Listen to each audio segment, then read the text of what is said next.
Oh, hello, this is Tak Chong from Walk with Tak. Welcome to my YouTube channel. If you enjoyed this video, please like, subscribe, and share. The other day when my wife finished her exercise, she told me that she is really hungry and she would like to have dinner as soon as she got out of her shower. I asked her what she would like to have for dinner. She said she would like to have shrimp, perhaps cook the shrimp with a black fermented soybean and with whatever vegetable that I might have in my advanced prepping. I did a quick calculation in my head. This is probably about 15 minutes. At the time for me to get a dinner ready with shrimp that's cooked with all fresh ingredients. I told her that is not a problem at all. And this is what my fast cooking system is designed to do. If you are not familiar with my fast cooking system, the word fast stands for flavor chasing, advanced prepping, stir frying, and template-based cooking. In this video, I'm going to show you how to use my fast cooking system to cook something that is fast but at the same time is delicious, using all fresh ingredients and with multiple vegetables.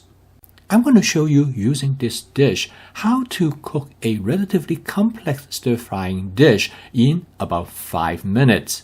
There are a lot of tricks that you can apply in achieving this objective. So the first thing I did after I stepped foot into the kitchen is to thaw out some shrimp. I used a large shrimp that is peeled, tailless, and deveined. These shrimp are individually frozen, and I thaw them rapidly in some running cold water. And this takes only about 5 minutes as I'm getting other things ready. In order to cook this dish in this amount of time, advanced prepping is critical. It is also important that I choose vegetables that could be cooked rapidly. The first thing I selected from my advanced prepping is some white mushroom that have already been sliced. Next, I find some green pepper also has been sliced as well. Last but not the least, I found some cherry tomatoes. There are reasons why I choose these 3 different vegetables. The main reason is that they all could be cooked very rapidly. By properly choosing the ingredients to add to a dish, you can control its cooking time. Okay, let's go into the kitchen. I'm going to show you how I'm going to cook this dish. I'm going to cook this dish with my Cuisinart 14-inch stainless steel wok. I turn my burner to the highest heat setting to heat up the wok.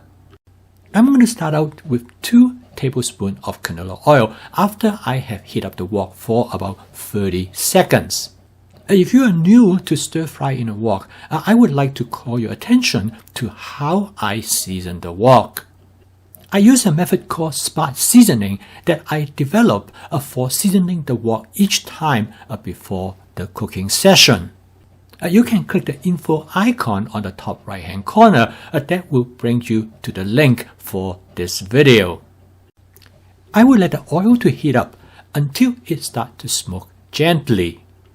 At this point, I turn the heat to low. In some cases, you might want to turn the heat off completely, depend on the heating capacity of your stove. I then let the oil to smoke for another 15 seconds, and this is the time when the wok is being seasoned. If you let the oil to smoke longer, the wok will season better, but 15 seconds in general is good enough. When it comes to a stainless steel wok, this is particularly important. Because each time when you wash a stainless steel wok, whatever the seasoning that might have built up on the surface of the wok will be washed off. In addition to the stainless steel wok, this seasoning method will also work for carbon steel, light cast iron, and cast iron woks. Okay, now I'm ready to cook. Before I start cooking, I turn the heat back to high. The first thing I'm going to do is that I'm going to saute some fermented black soybean. It has a rich and intense flavor very similar to soy sauce. And in Chinese, frequently it is known as 豆豉. You can purchase them from Amazon. If you have not tried them before, you might want to give it a go. This is a condiment that my wife really enjoyed. And next, I'm going to add about 4 ounces of shrimp to the wok. Before I add the shrimp to the wok, I coat them with 1 tablespoon of cornstarch and 1 teaspoon of garlic pepper. Coating the shrimp with cornstarch will give them a crispy texture, and the garlic pepper will also bring flavor to the shrimp. I'm going to cook the shrimp using a method known as shallow frying. It is very similar to deep frying. I will fry one side first, and then I use a pair of tongs to turn them over to fry the other side. I spread the shrimp out on the surface of the wok, and this is where the Cuisinart 14-inch stainless steel wok has a distinct advantage because of its larger flat surface area. And by being about 9 inches across, it makes them suitable to use as a small frying pan. Cooking the shrimp is very fast. It usually takes only about 30 seconds to fry one side before I turn them over to fry the other side. At the same time, I am frying the black bean as well, and this also gives the black bean a slightly crispy texture and make them really delicious. And this is exactly how my wife likes the black beans. At this point, if you start to notice a lot of smoke coming from the oil, you should turn down the heat setting of your burner. Next, I add about 1 cup of thinly sliced white mushroom from my advanced prepping. A mushroom is one of those ingredients advanced prepping enhance their shelf life in the refrigerator. Next, I add about 1½ cup of thinly sliced green pepper. And by this time, the shrimp is probably about 80 to 90% cooked. So I'm just going to let the mushroom and the green pepper to sit on the surface of the shrimp. This will give the shrimp another few seconds to be fried. Because I intend to cook the green pepper and the mushroom for only a small period of time. And the next step is for me to switch to the wok spatula and stir fry everything together. This dish tastes best when the green pepper and the mushroom is only lightly cooked. And by coordinating the timing of adding the green pepper and the mushroom, we will prevent from overcooking the shrimp.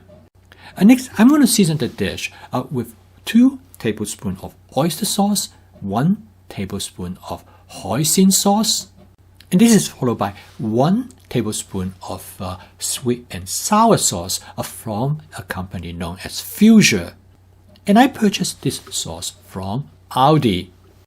By using different combinations of these sauces as well as vary their ratios, it gives me much greater control of the type of flavor that I am looking for.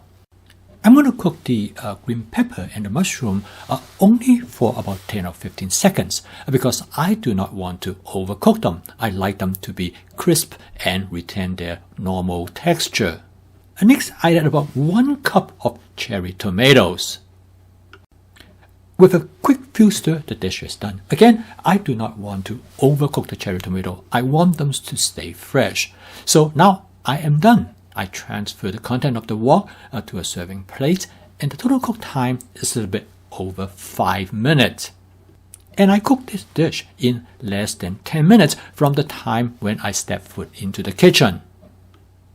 I go into the refrigerator and I took out some rice that I have cooked earlier. I warmed them up in the microwave oven. Also, I retrieved some leftover vegetable dish that I cooked the previous night. So by the time my wife got out of the shower, dinner is ready or served on the table. My wife made a comment of how beautiful the dish looks.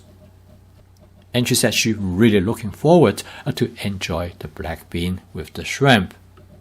Using my fast cooking system, cooking this dish, not only it is efficient, but it is also a lot of fun. This dish is based on template-based cooking, and I use my basic stir-fried shrimp template in making this dish. And using the basic template, you can substitute the ingredients to create variations to this dish. To me, this is what makes home cooking sustainable, spontaneous, fun, creative, and delicious. And through flavor chasing, you can tailor the dish exactly how you like it. And this is the reason that you would not want to have anybody else to cook for you. And fast and processed food soon will be in the distant memory. I post a video each day to help people to make home cooking as part of their daily routines using my fast cooking system. If you'd like to learn more about this cooking system, please subscribe to my YouTube channel. So keep on cooking. I will see you tomorrow.